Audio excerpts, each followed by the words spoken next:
The great hall of Blackthorn Ridge had never been so full. Torches burned along every stone wall, and the smell of pine smoke drifted through the air. Hundreds of wolves, both in human form and half-shifted, stood shoulder to shoulder to witness the coronation of their new Alpha King, Draven Ashgrove. Draven stood at the center of the hall, tall and proud, his dark hair pulled back and his eyes the color of a winter sky. He had waited his whole life for this moment. His father had ruled before him, and his father before that, each king chosen by blood and strength, each one crowned only after taking a mate to stand beside him. It was tradition. It was law. No Alpha King had ever been crowned alone. At the edge of the crowd stood Elara Voss. She was an Omega, the lowest rank among the wolves, someone who was rarely noticed and never invited to stand so close to the throne. She had come only because every wolf in the territory was required to attend the coronation. She wore a simple gray dress, her brown hair loose over her shoulders, and she tried to make herself as small as possible among the taller, more important wolves around her. She did not expect to be noticed. She never was. But then Draven turned, and his eyes swept across the crowd, past the noble daughters dressed in silk, past the powerful betas who had trained their whole lives for this chance, and stopped directly on her. The hall went silent. "Elara Voss," Draven said, his voice carrying easily across the stone chamber. "Step forward." Elara's heart dropped into her stomach. For a moment she thought she had misheard him. Surely he meant someone else. Surely there was another Elara somewhere in the crowd. But when she looked around, every face had turned toward her, and she realized with a cold shock that there was no mistake. She walked forward slowly, her legs feeling as though they belonged to someone else. The crowd parted for her, whispers rising like a wave at her back. She could hear pieces of what people were saying. An Omega? Chosen by the king? It cannot be right. She has no pack standing at all. When she reached the front of the hall, Draven looked down at her with an expression she could not quite read. It was not love. It was not even curiosity. It looked more like a decision that had already been made, one he expected everyone, including her, to simply accept. "I choose you as my mate," Draven said. "Kneel, and let the crown be placed upon us both." Elara stood frozen. Around her, elders murmured their approval. This is how it had always been done. The Alpha King could not be crowned without a mate at his side, and once chosen, no wolf had ever refused. To refuse a king's claim was considered one of the gravest insults a wolf could offer, punishable by exile from the packs, or worse. Elara understood all of this. She had grown up hearing stories about wolves who broke the old customs and paid terrible prices for it. But as she stood there, looking up at Draven, something inside her would not let her kneel.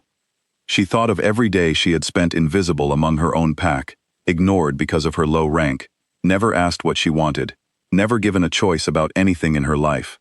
And now, the highest wolf in the land expected her to accept the greatest decision of her life without being asked, without even being spoken to as a person. He had chosen her the way someone might choose a piece of furniture, because she happened to catch his eye at the right moment. "No," Elara said. The word came out quiet, but in the silence of the hall it echoed as though she had shouted it. Draven blinked, clearly certain he had misheard. "What did you say?" "I said no." Elara lifted her chin, though her hands were trembling at her sides. "I won't kneel. I won't be claimed like this, in front of a crowd, without ever being asked what I want. You don't know me. You've never spoken to me before tonight. I won't spend my life bound to a man who sees me only as a piece of a ceremony." Gasps rippled through the hall. Somewhere behind her, an elder wolf let out a horrified breath.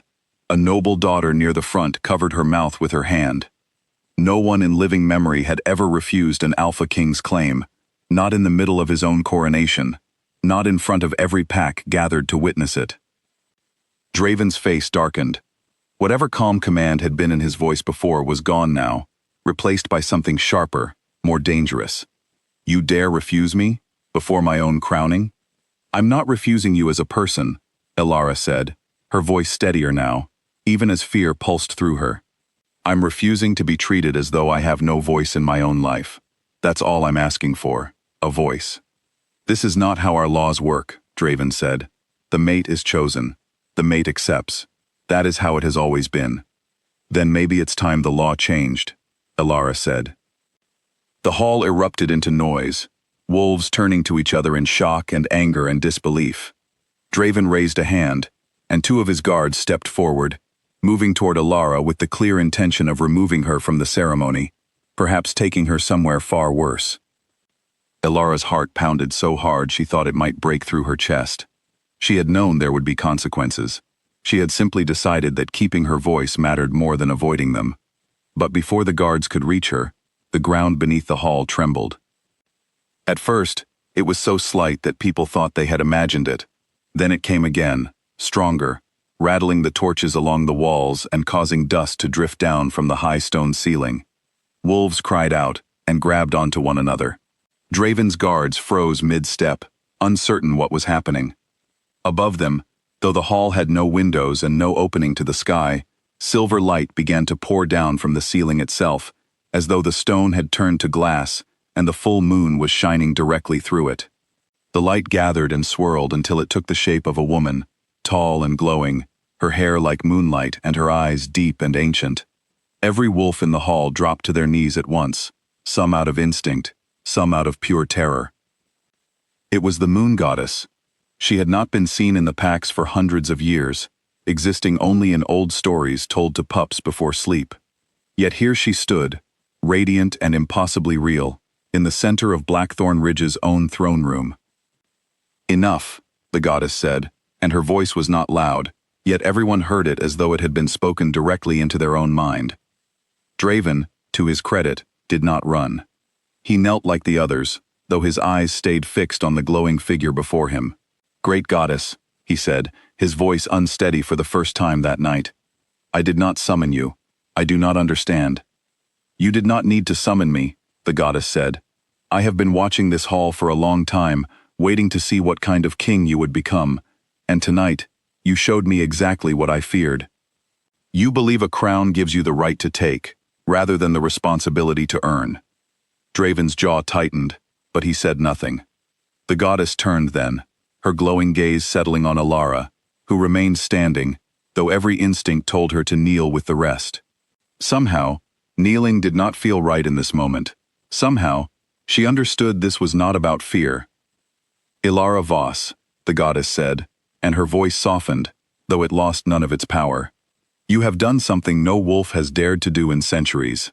You said no to power, when saying yes would have been easier and safer. You chose your own voice over your own comfort." Elara's throat tightened. "I didn't mean to cause trouble," she whispered. "I only meant that I deserved to be asked." "You did," the goddess said, "and in refusing, you have shown every wolf in this hall something they had forgotten. That a bond, whether between mates or between a king and his people, cannot be forced. It must be given freely, or it means nothing at all." She lifted a hand, and the silver light around her grew brighter, spreading out until it touched every wolf in the hall, warm rather than blinding. "For too long," the goddess continued, "our laws have said that an alpha king's mate must be claimed, not chosen freely by both hearts. This was never how it was meant to be. Somewhere in the passing of years, the old covenant was twisted into something closer to ownership than partnership. Tonight, that ends." A murmur rushed through the crowd, disbelief and awe mixing together. "From this moment forward," the goddess said, "no alpha king, and no wolf of any rank, will ever again claim a mate without their full and willing consent. This is now written into the bond itself. Any wolf who tries to force a claim will find the bond does not take. The moon itself will refuse to seal it." Draven's guards, still frozen near Elara, slowly stepped back, uncertain what to do with themselves now. The goddess was not finished. She turned back to Elara, studying her closely, as though seeing something no one else in the hall could see. "There is something else you do not know about yourself, Elara Voss," the goddess said. "You believe you are an Omega, the lowest of your pack, without lineage or importance. But this was a lie told to your family generations ago, hidden by those who feared what your bloodline carried." Elara's breath caught. "What do you mean?" "You are descended from the very first wolf I ever blessed," the goddess said. "A line that was meant to guide the packs through wisdom and fairness. not through force. Jealous rulers, long before Draven's family took the throne, buried this truth and scattered your ancestors among the lowest ranks, so that no one would remember what you carried. But blood does not forget, even when memory does. Ilara felt the world tilt beneath her. She thought of her grandmother, who used to hum strange old songs under her breath, songs no one else in the pack seemed to know. She thought of the quiet moments in her life, when she had felt a pull toward the moon that she could never explain. Perhaps some part of her had always known there was more to her story than anyone had ever told her. "Why show me this now?" Ilara asked softly. "Because tonight you proved you were worthy of it," the goddess said. "Not because you refused a crown, but because you refused to give away your own voice, even when it would have cost you everything to keep it." The goddess turned her attention to the entire hall once more, her presence filling every corner of the great chamber. "The law of forced claims ends tonight. True leadership, from this day forward, must be earned through the willing loyalty of one's pack and through the willing love of one's mate. Birthright alone will never again be enough." With those words, the silver light began to fade, drawing back into the ceiling as quickly as it had appeared. The trembling ground stilled. The torches steadied. Within moments, the hall looked as it always had, except that every wolf inside it now understood their world had changed forever.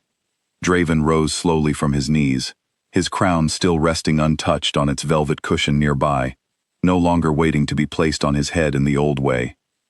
He looked at Ilara for a long moment, something different in his eyes now, something that had not been there before. Not command, but a kind of humility he had likely never felt in his life. "I did not know you," he said quietly, only for her to hear. "I chose you because it was convenient, because the ceremony demanded a name, and yours was simply the one my eyes landed on. I am sorry." Ilara studied him, feeling none of the fear that had gripped her only minutes before. "Maybe this is a chance to start differently," she said, "not as king and claimed mate. As two wolves who actually get to choose." The following weeks brought great change to Blackthorn Ridge. The old laws surrounding forced claims were rewritten entirely, and for the first time in generations, every wolf, regardless of rank, was given the right to choose their own bonds freely. Draven worked to earn back the trust of his people, no longer relying on the authority of his bloodline alone, but on the respect he built through his actions. Ilara was offered the crown herself, should she wish to claim it, given her newly revealed lineage. But she chose instead to remain outside the palace walls, helping to rebuild the laws of the packs from among the very wolves who had once overlooked her. She wanted her legacy to be one of fairness, not power. As for Draven and Ilara, their story did not end in a rushed ceremony or a forced bond. Instead, over the months that followed, something quieter and far more honest began to grow between them, built slowly on choice rather than obligation. The old stories of Blackthorn Ridge would later say that the night the moon goddess appeared was the night everything changed. But those who had stood in that hall knew the truth ran deeper. It was not the goddess who changed their world. It was one Omega wolf, standing alone before a king, who found the courage to say no. And in that single word, an entire destiny was rewritten.